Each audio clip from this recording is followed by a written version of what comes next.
Meus queridos, vamos abrir a palavra do Senhor, o livro de Deuteronômio, capítulo de número 21, e vamos terminar esse capítulo nessa manhã. Estamos perto de acabar o livro de Deuteronômio, falta pouquinho, nós estamos aí a 11 capítulos do final do livro.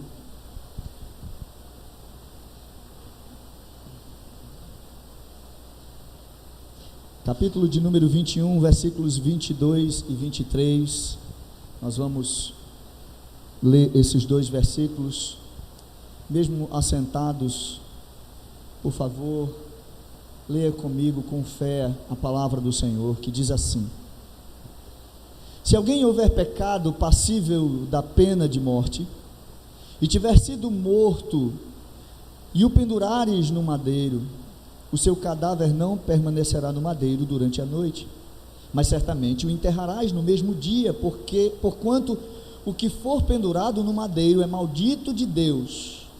Assim, não contaminarás a terra que o Senhor teu Deus te dá em herança. Vamos orar? Pai, muito obrigado por tua palavra, por este livro que tem sido orientador desta igreja durante esse período que nós estamos estudando ele. Continua, ó Pai, guiando-nos no entendimento das verdades nele contidas, porque são inspiradas pelo Senhor e nós precisamos guardá-las em nosso coração, porque toda a Escritura é divinamente inspirada por Ti, ó Deus, de sorte que aquele que lê essa palavra é aperfeiçoado em boas obras, é capacitado a poder exercer a sua vida espiritual de maneira que te agrada. Então, ó Deus, nós te pedimos que nessa manhã tu ilumine os nossos entendimentos, para que nós possamos crescer, entendendo que o Senhor é o Deus que domina todas as coisas, que faz com que todas as coisas convirjam para o bem de todos aqueles que te amam. Faz isso em nós, é o que te pedimos em nome de Jesus. Amém. Certamente ninguém aqui gosta de falar sobre a morte. Eu acho que as crianças não gostam de ouvir essa palavra morte, embora poucas delas entendam perfeitamente o que é a morte. Ninguém gosta de falar sobre a morte porque a morte é fria, ela dá uma sensação de tristeza. A morte separa as pessoas. Então, quem é que gosta de falar sobre a morte se a morte não traz para nós nada, ou pelo menos nem um pouquinho de alegria? Pelo menos para aquelas pessoas que estão ficando, porque certamente para aqueles que estão partindo e partindo com Deus em Cristo, certamente esses partirão com muita alegria no coração. Mas para os que ficam, a morte não é algo muito bom. Mas a morte, eu sei que vocês sabem disso, é o ritual mais antigo existente na história da humanidade depois do culto a Deus. Porque antes de celebrar a morte, lá no Éden o homem celebrava a Deus, a sua majestade, a sua glória, o seu poder e a sua justiça, o seu cuidado em ser criador, sustentador da vida e de todas as coisas. Mas depois da queda, a morte passou a ser um ritual. Os gregos, por exemplo, que não é uma nação muito antiga, mas também não é muito jovem, uma nação mediana. Os gregos, por exemplo, usavam uma coisa que em nosso país agora começou, assim, na verdade, se divulgar com muito mais veemência, que é o epitáfio. Vocês sabem o que é epitáfio, né? O epitáfio é o ato de escrever sobre o túmulo de alguém alguma frase, algo que preste homenagem àquela pessoa que está sendo sepultada. No epitáfio, algumas memórias trazem lembranças da vida daquela pessoa que partiu. A ideia do epitáfio era que ficasse eternizada a personalidade do ente que está partindo, a importância que ele teve na vida daquelas pessoas que ali estão dizendo adeus na sua partida. No texto de hoje, queridos, o autor fala sobre a morte.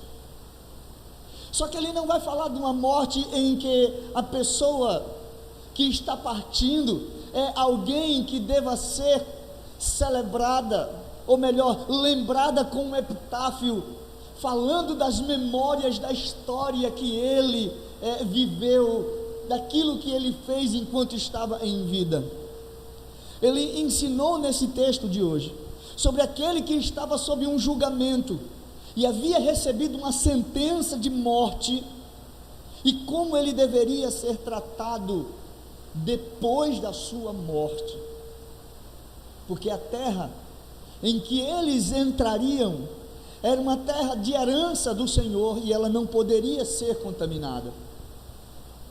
E hoje nós aprenderemos que nós estamos do mesmo jeito que aqueles irmãos, a caminho da terra prometida, e até lá nós vamos ver Deus tratando com muita gente, sendo um juiz que inocenta, mas um juiz que julga também para a condenação, o juiz que nos torna puros, mesmo sem nós sermos merecedores de pureza. E por que ele faz isso? Então nessa manhã, o nosso objetivo nessa manhã será nós analisarmos os pecados cometidos que eram passivos de morte, de pena de morte. Quais pecados colocariam esse condenado pendurado no madeiro? Por que esse morto não poderia ficar ali pendurado a noite toda depois do cair da tarde? Por que eles eram colocados no madeiro e ao mesmo tempo eram condenados, ou melhor, considerados malditos? Porque essa morte trazia condenação sobre a terra. Porque nós precisamos compreender essas verdades. E nesse tema nós trataremos sobre, nesse texto nós trataremos sobre esse tema, recebendo o tratamento devido aqui em nosso texto.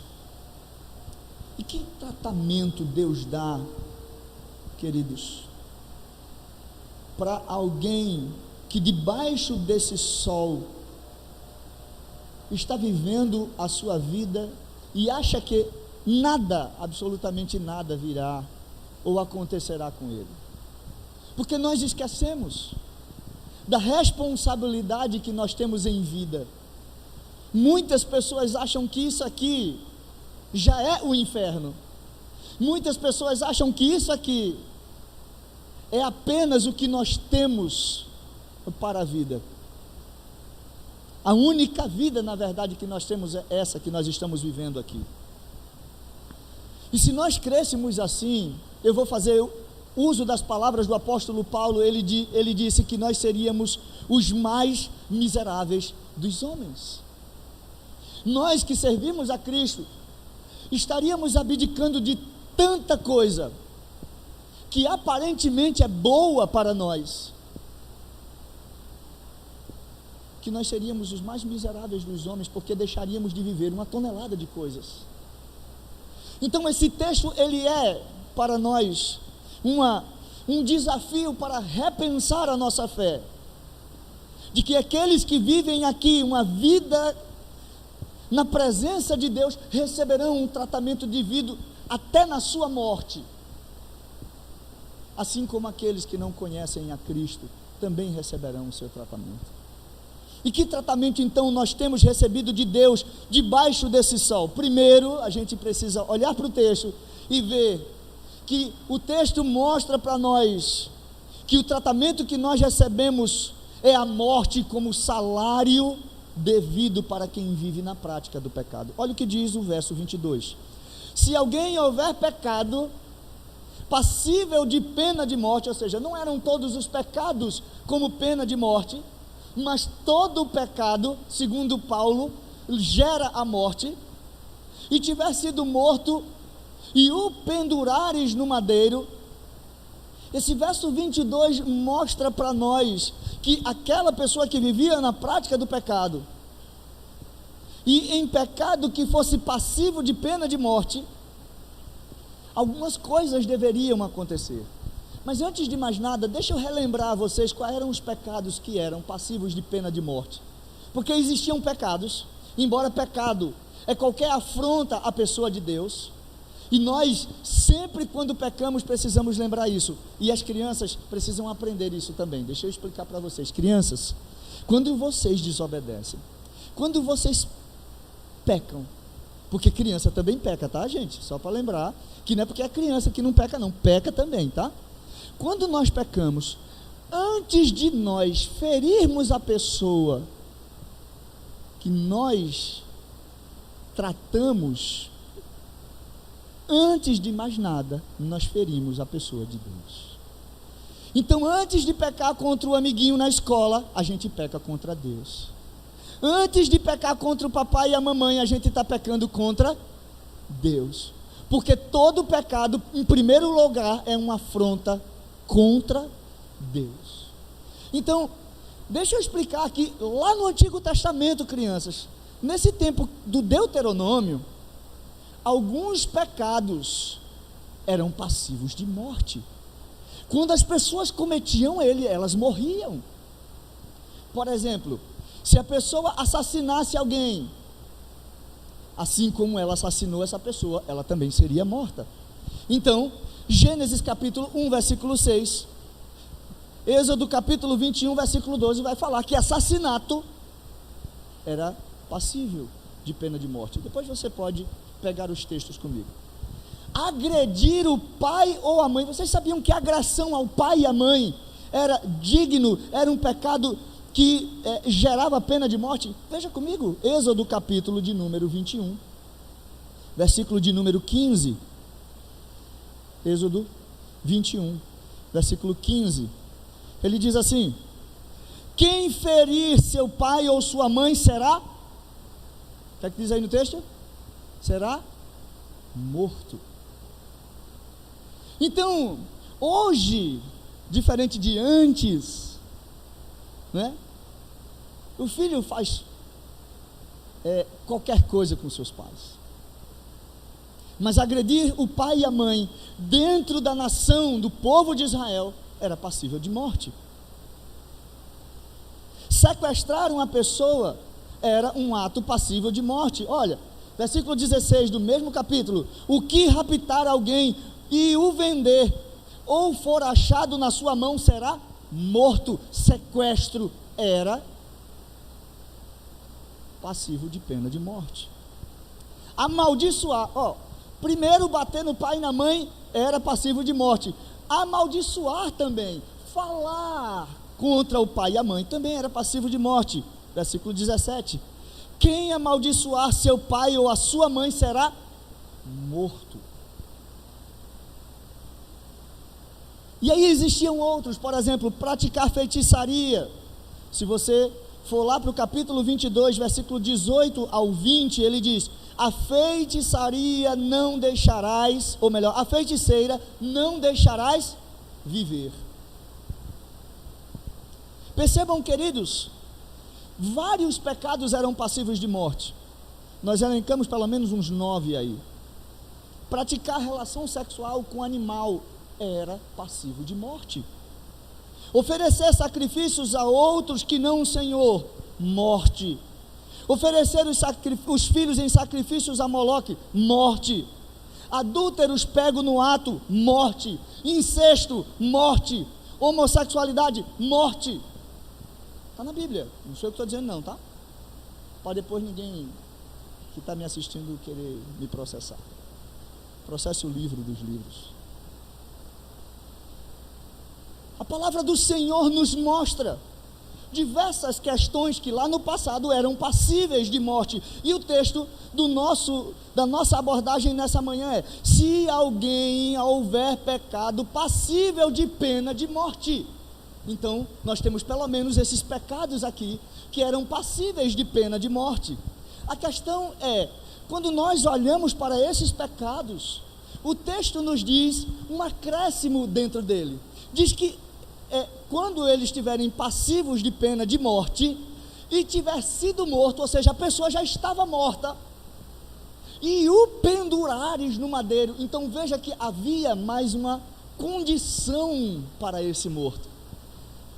Ele foi condenado por causa de um pecado de morte, já estava morto, e para que o povo entendesse que isso era sério e muito sério contra o Senhor, ele era pendurado no madeiro ou numa árvore. Ele era colocado como se estivesse na condição de enforcado.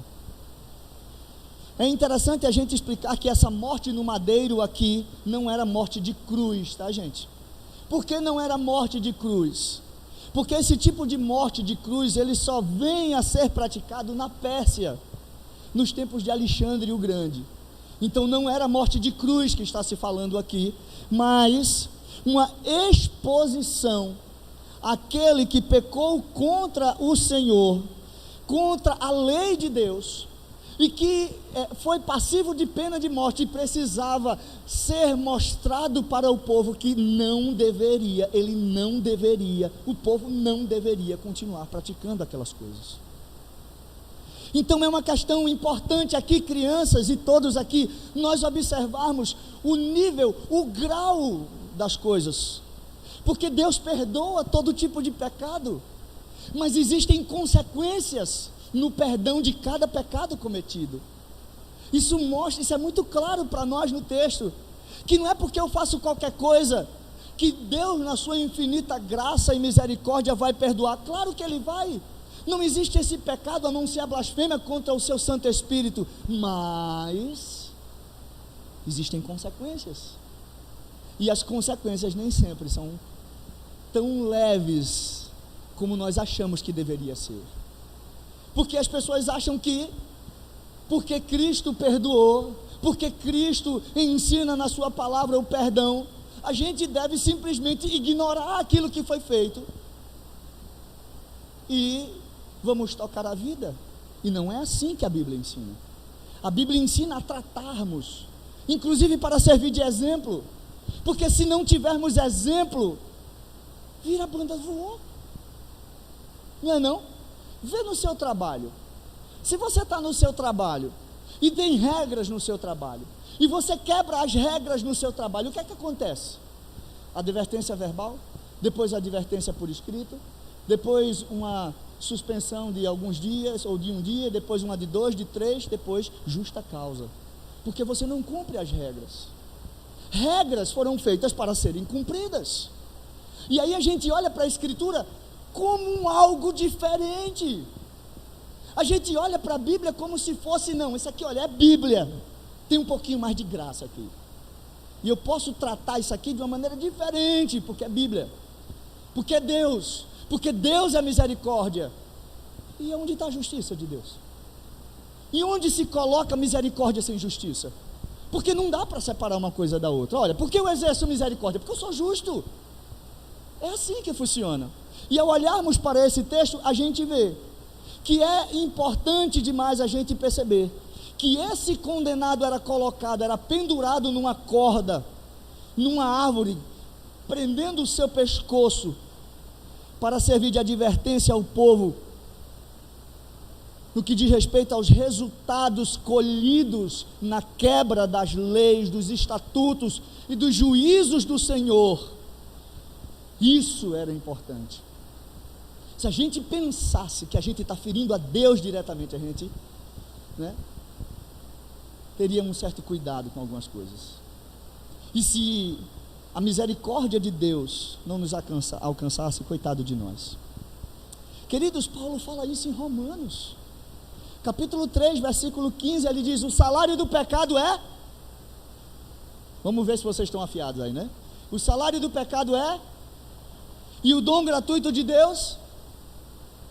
Ixi, o melhor, você não lembra não? O dom gratuito de Deus é... a vida eterna. Então percebam, queridos, nós recebemos a vida em Jesus, que maravilhosa graça. Todos aqui merecíamos a morte, independente do que fizéssemos, independente do que falássemos, independente do que pensássemos, a morte já era algo sentenciado para nós. Mas todos aqui que merecíamos a morte, que merecíamos a condenação, recebemos a vida em Jesus, que se tornou culpado por nós. Jesus foi que teve que enfrentar o madeiro por causa dos pecados condenatórios, réu por nós. Jesus recebeu o tratamento que nós merecíamos receber. Então, olhando para o texto, primeiro, o tratamento era a morte. Segundo, a maldição. Vejam que o versículo 23 diz: o seu cadáver não permanecerá no madeiro durante a noite. Segundo ponto. Muito bem. O seu cadáver não permanecerá no madeiro durante a noite, mas certamente o enterrarás no mesmo dia. Porquanto o que for pendurado no madeiro é maldito de Deus. Assim não contaminarás a terra que o Senhor teu Deus te dá em herança. E aqui a gente aprende o seguinte: quando nós olhamos para o texto, a gente percebe que alguém que pecava e o seu pecado se enquadrava em crime, sentenciado à pena de morte, depois de morto, o corpo era levado a ser pendurado no madeiro, com a corda amarrada no pescoço, como se estivesse sendo enforcado. Porém, no final do dia, esse cadáver deveria ser retirado dali, por duas razões. Primeiro, porque o corpo não deveria entrar em decomposição ao ar livre. A terra que o Senhor prometeu não deveria ter esse sinal, esse cheiro de putrefação. Percebam que coisa relativa à graça da mansão, da eternidade que nós viveremos, já relatada aqui no livro de Deuteronômio. A morte deveria ser apenas uma transição, mas teve que ser paga com a própria vida. A morte que deveria apenas trazer, melhor, a morte que não deveria existir, veio e trouxe deterioração para o nosso corpo. Mas na terra que o Senhor havia prometido, para que o povo entendessem que a morte era um problema, e um problema sério, porque estava ligado ao pecado do homem,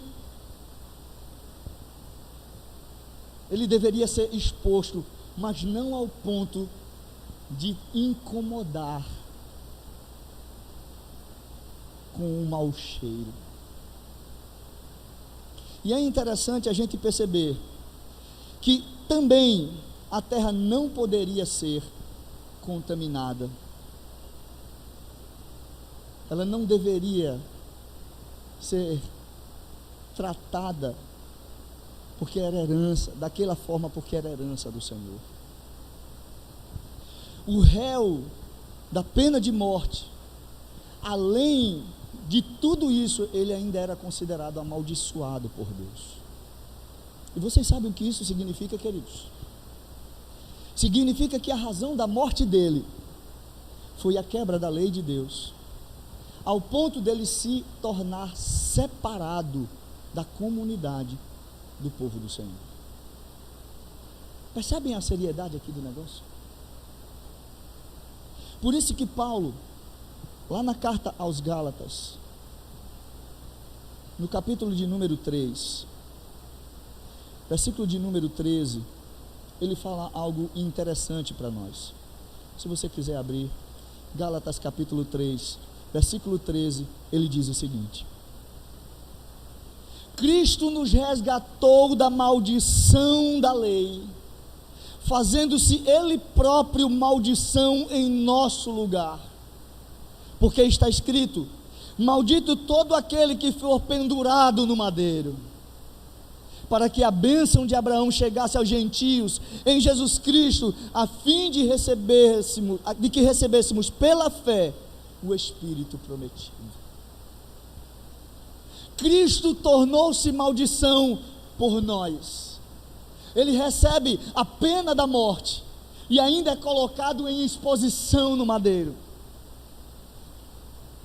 A morte de Cristo mostra que ele foi separado de Deus. Deus não pôde contemplá-lo na sua morte por conta da quantidade de pecados que ele carregava. Por causa dos nossos pecados, ele brada naquela cruz dizendo: Deus meu, por que me desamparaste? Percebe a seriedade que é o pecado, queridos? A palavra do Senhor inclusive diz que o pecado é que faz separação entre nós e o nosso Deus, leva-nos à morte, condena-nos a uma vida eterna distante do nosso Senhor. Mas Cristo se fez maldição por nós, para que fôssemos redimidos e aceitos diante do nosso Deus e Pai. Agora, querido, você pertence a Jesus, e você pode louvar o nome do Senhor por isso, amém? Esse amém está bonito. Agora, querido, você pertence a Jesus, e no último dia o seu corpo será ressuscitado. Se Cristo não voltar e você estiver em vida, tudo bem, você será transformado e se encontrará com o Senhor nas nuvens. Agora, se você já tiver partido para a eternidade, você receberá a ressurreição do seu corpo, assim como Jesus, que foi o primogênito dos mortos, o nosso Salvador, ressuscitou. Você ressuscitará, recebendo um corpo glorioso, para a honra e a glória de Deus Pai. Isso nos leva a pensarmos em dois desafios importantes para pensarmos nessa semana. Primeiro desafio: seja grato pela sua vida. Eu não sei, você já agradeceu a Deus algum dia dessa semana pela sua vida? Pela vida que Deus deu a você? Você é grato a Deus diariamente, porque você não tem só apenas essa vida, mas a vida eterna, porque você não vai mais ser condenado, mas você passou da morte para a vida. Você já agradeceu a Deus hoje por isso? Se não, seja grato a Deus, porque isso é um privilégio. Estar vivo é um privilégio. Segundo desafio: eu quero que você use a sua memória. Eu quero desafiar você a usar a sua memória para que você se lembre que você deixou de ser culpado para ser inocente. Cristo tirou da condição de culpado para a condição de inocente. Você deixou de receber a morte como punição para receber a vida como presente, e você deixou de ser maldito de Deus para ser uma bênção nas mãos do Senhor. Você consegue se lembrar disso durante essa semana? Você consegue fazer esse exercício de lembrar que você agora é uma nova criatura, de que você ouviu a voz do Senhor e que agora você pode descansar na sua graça? Graça essa que nos leva a cantar a certeza do crente. Vamos ficar de pé nesse momento, e eu quero que você pegue seu inário, ou melhor, o seu boletim, e vamos cantar juntos esse refrão a capela. Vamos lá? Vamos cantar pelo menos a primeira estrofe, né? Não sei por que de Deus o amor a mim se revelou, porque Jesus meu Salvador na cruz me resgatou. Mas eu sei em quem tenho crido, e estou bem certo que é poderoso. Guardará, pois, o meu tesouro até o dia final. Ó Deus, muito obrigado. Obrigado porque nós depositamos a nossa fé no Senhor, nós cremos no Senhor. E nós sabemos que mesmo diante de todas as nossas fraquezas, todos os nossos erros, todas as nossas dificuldades, o Senhor é poderoso. E o Senhor tem nos guardado e nos fortalecido, nos dando vida e vida em abundância, nos concedendo a graça de entendermos o resgate realizado por Jesus, o nosso Salvador, e assim agradecermos pela vida que recebemos e nos lembrarmos, Senhor, de quem nós éramos e agora de quem nós somos. Obrigado por tudo isso, em nome de Jesus, amém. Recebei a bênção, meus irmãos e irmãs. Que a graça de nosso Senhor e Salvador Jesus Cristo, o amor de Deus, o nosso eterno e bondoso Pai, que a comunhão e as doces consolações do seu Santo Espírito sejam com todos vocês, meus irmãos, hoje e para todo sempre. Amém. Amém. Vocês podem sentar e eu quero convidar aqui as crianças para nós orarmos, para que elas sigam para